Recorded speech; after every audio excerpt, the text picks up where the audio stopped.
confortando e orientando os discípulos, pouco antes do seu sacrifício na cruz, ele diz estas palavras. Eu disse João 14:26, mas o Consolador, o Espírito Santo, que o Pai enviará em meu nome, esse ensinará a vocês todas as coisas e fará com que se lembrem de tudo o que eu lhes disse. Ouviu bem? Repito, Jesus diz, mas o Consolador, o Espírito Santo, que o Pai enviará em meu nome, esse ensinará a vocês todas as coisas e fará com que se lembrem de tudo o que eu lhes disse. E agora aqui mesmo, no Evangelho de João, capítulo 16, versos 13 e 14. Jesus diz, porém, quando vier o Espírito da verdade, ele os guiará em toda a verdade. Ele não falará por si mesmo, mas dirá tudo o que ouvir e anunciará a vocês as coisas que estão para acontecer. Ele me glorificará, porque vai receber do que é meu e anunciará isso a vocês. Observe que João registra Jesus usando o pronome pessoal masculino, ele, para referir-se ao Espírito Santo, quebrando, consequentemente, a concordância gramatical neutra de pneuma, ou espírito, para afirmar intencionalmente que o Espírito Santo é um ser pessoal. Na Bíblia, a personalidade não é definida por gênero gramatical, mas por agência consciente. E essa agência é abundantemente atribuída ao Espírito Santo. Há ainda quem afirme que o Espírito Santo é inferior por glorificar o Filho e ser enviado pelo Pai. Mas essa leitura confunde submissão funcional com inferioridade ontológica. O próprio Filho, diz a Bíblia, glorifica o Pai. João, capítulo 17, verso 4. E o Filho também se submete ao Pai. 1 Coríntios, capítulo 15, verso 28. Veja, o fato do Filho glorificar o Pai e submeter-se ao Pai, isso não nega a sua plena divindade. Do mesmo modo, o Espírito glorifica o Filho porque essa é a sua missão no plano da redenção. A Santa Bíblia apresenta Pai, Filho e Espírito Santo atuando em perfeita harmonia, compartilhando da mesma natureza divina, ainda que exercendo funções distintas. Servir não diminui a divindade, revela unidade, amor e cooperação dentro da Trindade. Deus não nos salva por competição interna na Trindade, mas por perfeita cooperação. Eu gosto de um pensamento de Anastácio, conhecido como um dos pais da igreja. Ele dizia, adoramos a Deus na Trindade e a Trindade na unidade, não confundindo as pessoas e nem dividindo as substâncias. Significa que o Pai, o Filho e o Espírito Santo, eles são distintos um do outro, ao mesmo tempo que são um com o outro, um em propósito e em verdade. O Pai, eu posso dizer, é Deus por nós. O Filho é Deus conosco. O Espírito Santo é Deus em nós. Assim, quando a gente coloca todos os textos bíblicos e procura lê-los em conjunto, fica claro que as tentativas de reduzir o Espírito Santo a uma força impessoal, essas tentativas não nascem da Bíblia, mas de leituras fragmentadas. A revelação bíblica é consistente. O Espírito Santo não é algo que nós usamos, mas é alguém com quem nos relacionamos. O Espírito Santo não é um poder a ser controlado, mas é o próprio Deus atuando em nós para nos conduzir à verdade e à vida. Oh, glória a Deus pelo Espírito Santo! Bendito Espírito Santo que atua para a nossa salvação. A Escritura apresenta o Espírito Santo realizando ações que só uma pessoa, ou seja, só um ser pessoal, pode realizar. Você sabe que quando eu digo que o Espírito Santo é uma pessoa, e aliás, não só eu digo isso, isso tem sido Essa tem sido uma afirmação ao longo dos séculos pela Igreja de Deus na Terra, pelo cristianismo. Quando a gente afirma que o Espírito Santo é uma pessoa, é claro que nós não estamos afirmando que o Espírito Santo seja um ser humano, seja gente. Que o Espírito Santo esteja limitado a um corpo físico. Mas a ideia é que o Espírito Santo, ele tem autoconsciência, ele tem raciocínio, ele tem vontade. Por isso ele é uma pessoa, por isso ele é um ser pessoal. Conforme nós lemos, o Espírito Santo ensina, ele faz lembrar, ele guia a verdade. O Espírito Santo fala com intenção. Também a Bíblia diz que o Espírito Santo, ele dirige decisões da igreja no cumprimento da sua missão.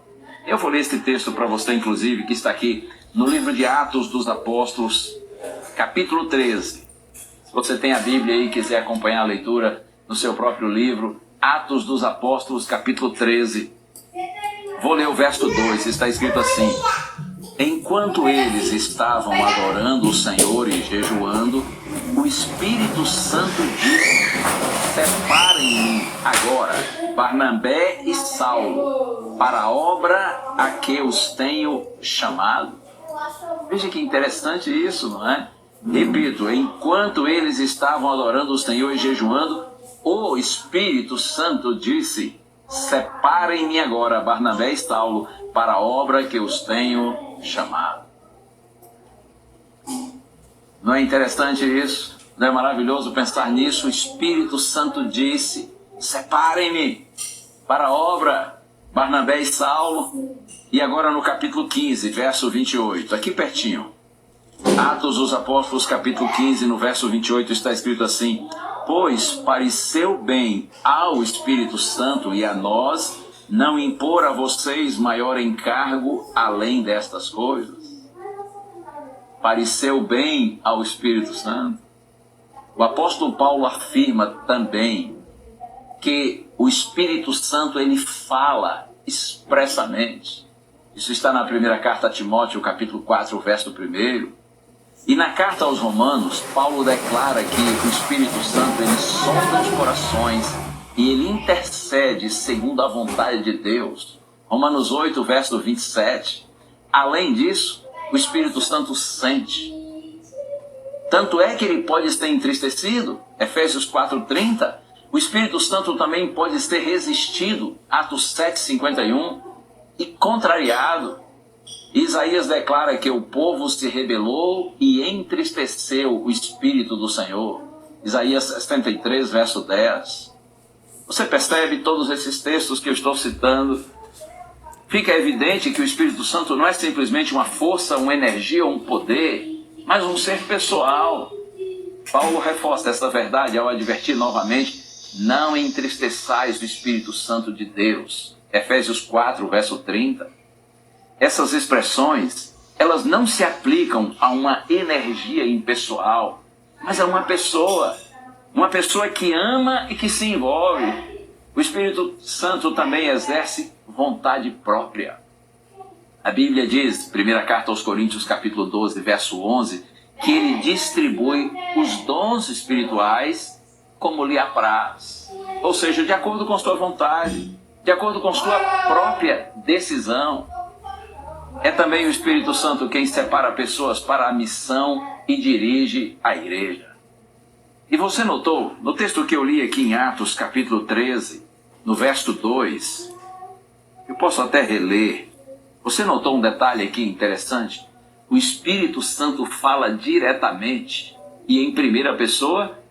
Atos 13, verso 2, enquanto eles estavam adorando o Senhor e jejuando, o Espírito Santo disse: separem-me,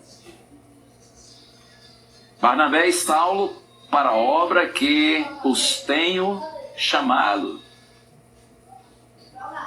Jesus, ele sintetizou esta verdade ao prometer outro Consolador.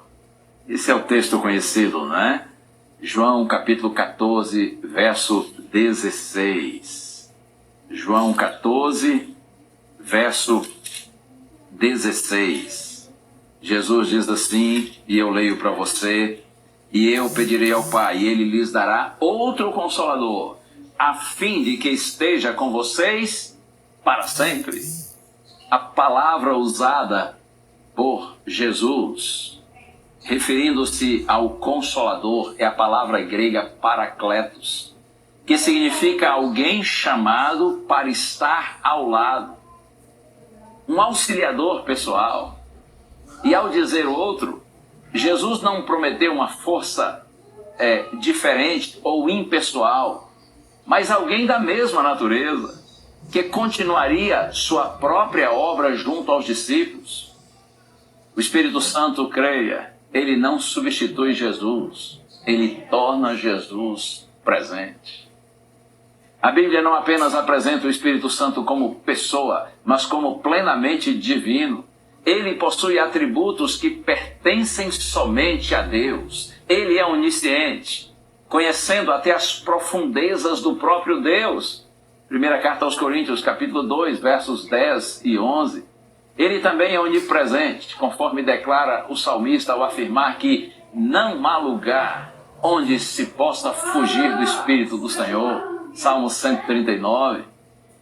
O Espírito Santo também age com soberania, distribuindo dons e conduzindo a obra de Deus segundo a sua própria vontade, e não como um instrumento subordinado à vontade humana. A igualdade do Espírito com o Pai e o Filho aparece de uma forma consistente em todo o Novo Testamento. Na comissão batismal, Jesus une Pai, Filho e Espírito Santo no mesmo ato de fé e submissão, sob um único nome e autoridade divina. Lembra que Jesus disse, está em Mateus 28, verso 19, portanto, vão e façam discípulos por todo o mundo, batizando-os em nome do Pai, do Filho e do Espírito Santo. Ensinem a guardar todas as coisas e batizem essas pessoas, esses novos discípulos, em nome do Pai, do Filho e do Espírito Santo. Não se trata de 3 nomes ocasionais, mas de uma única autoridade compartilhada na obra da redenção. Inclusive, Pedro torna essa verdade ainda mais explícita ao confrontar um homem chamado Ananias, que estava mentindo para a igreja. Pedro deixa claro que, ao repreender Ananias, que mentir ao Espírito Santo é mentir a Deus. No livro de Atos, capítulo 5, versos 13 e 4, Pedro diz assim, Ananias, porque você mentiu, ou melhor, porque você permitiu que Satanás enchesse o seu coração para que você mentisse ao Espírito Santo. E aí Pedro diz assim, você não mentiu para os homens, mas para Deus. Observe que o texto não cria distinção entre o Espírito Santo e Deus, porque o Espírito Santo é apresentado como plenamente Deus. A Bíblia também destaca a gravidade de resistir ao Espírito Santo. Jesus advertiu que rejeitar a sua atuação, ou a atuação do Espírito, é rejeitar o próprio meio pelo qual Deus conduz o ser humano ao arrependimento e à salvação. Por isso que rejeitar ou resistir ao Espírito Santo torna-se um pecado imperdoável, de acordo com o texto de Mateus capítulo 12. Acredite, não há evangelho sem Cristo e não há vida cristã sem o Espírito Santo. O Espírito Santo deseja nos tornar mais semelhantes a Cristo e nos aproximar cada dia mais dele. O Espírito Santo torna real a santificação. Mas veja, não como esforço humano, mas como fruto da sua presença em nós. A transformação de nossa vida é resultado da presença ativa da terceira pessoa da divindade. Sem o Espírito, a vida cristã se reduz a tentativas morais frustradas. Mas com o Espírito Santo, com o Espírito Santo, a obediência se torna resposta de amor e não um fardo religioso. É uma carga que a gente carrega com sofrimento. O Espírito Santo não veio apenas para conceder dons, mas para implantar a vida de Cristo em nós. Reconhecer o Espírito Santo como pessoa divina transforma a nossa espiritualidade. Nós passamos a ouvi-lo, a depender dele e a caminhar com ele. Ele não nos força, mas nos convence. Ele não nos controla, mas nos conduz. Glorificado seja o Senhor. Bendito seja o Santo Espírito. Oh, meu amigo, minha amiga, a questão final não é apenas doutrinária, é relacional. Você tem vivido tentando usar o Espírito Santo? Ou você tem aprendido a caminhar com ele? Jesus prometeu que nós não ficaríamos órfãos. O Espírito Santo é o Deus presente, o Consolador que habita em nós e nos guia com o objetivo de nos conduzir à verdade. O Espírito Santo é o agente da transformação real. Hoje o convite é simples e profundo. Não busque apenas experiências espirituais. Busque comunhão com a pessoa do Espírito Santo. Abra o coração, submeta a sua vida e permita que Ele, o Espírito Santo, forme em você o caráter de Cristo. Que você e eu, nós todos, possamos orar com sinceridade. Santo Espírito, guia-me, ensina-me, transforma-me. Que Deus abençoe você nessa jornada de fé viva, equilibrada e profundamente bíblica. Oh, sim, creia, eu repito, eu insisto, com base na palavra de Deus, o Espírito Santo é um ser pessoal. O Espírito Santo é a terceira pessoa da Santíssima Trindade. O Espírito Santo é Deus em nós. Confie nisso, creia na palavra do Senhor. Ainda que talvez não pareça algo lógico para você.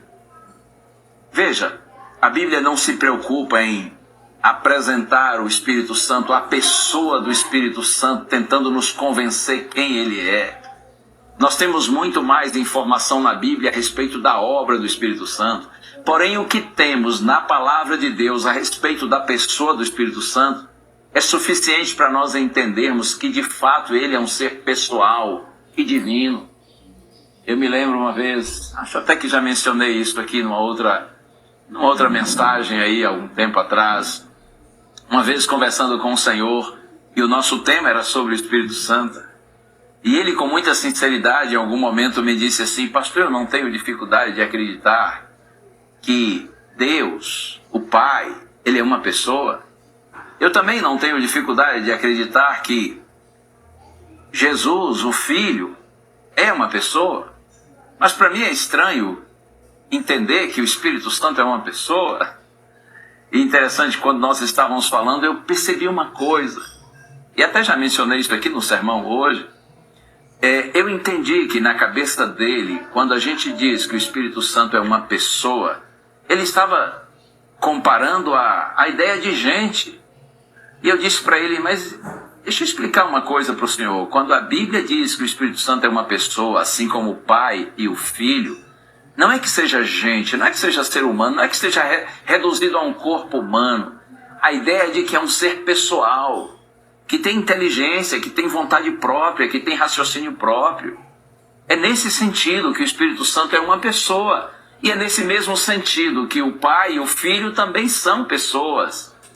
E eu notei que a partir daí ele teve um pouco mais de facilidade para compreender. Se não parece lógico para você que o Espírito Santo seja uma pessoa, abra mão da sua lógica e aceite a lógica de Deus. Porque quem sabe mais, permita-me a franqueza com muito carinho e respeito, você ou Deus? Quando a gente estuda a Bíblia, o Espírito Santo é claramente um ser pessoal, assim como o Pai e o Filho, e além de pessoal, um ser divino. Se a palavra de Deus assim nos revela o Espírito, assim nós cremos, ainda que talvez tenhamos alguma dificuldade em entender isso. Ainda que em algum momento isso não pareça fazer lógica. Mas como eu disse, se tem lógica para Deus, eu creio na palavra do Senhor e abro mão da minha lógica. Deus abençoe você. que cada dia mais o Espírito Santo habite em você e produza em você o fruto do Espírito. Lembra do texto que está na carta aos Gálatas, capítulo 5, versos 22 e 23? Paulo diz assim: mas o fruto do Espírito é amor, alegria, paz, longanimidade, benignidade, bondade, mansidão, temperança, domínio próprio. Oh, que lindo isso! Quando o Espírito Santo, ele age em nós e habita em nós, então o fruto do Espírito é percebido em nossa vida. Você se torna uma pessoa amorosa, cheia de alegria, de paz, de bondade, de longanimidade, de mansidão, de domínio próprio. Como é lindo quando a gente vive imerso, completamente imerso, envolvido e controlado e guiado pelo Espírito Santo. Que essa seja a sua e a minha experiência também. E por falar no Espírito Santo, a música que o Quarteto Arósio Rei vai cantar agora é muito forte.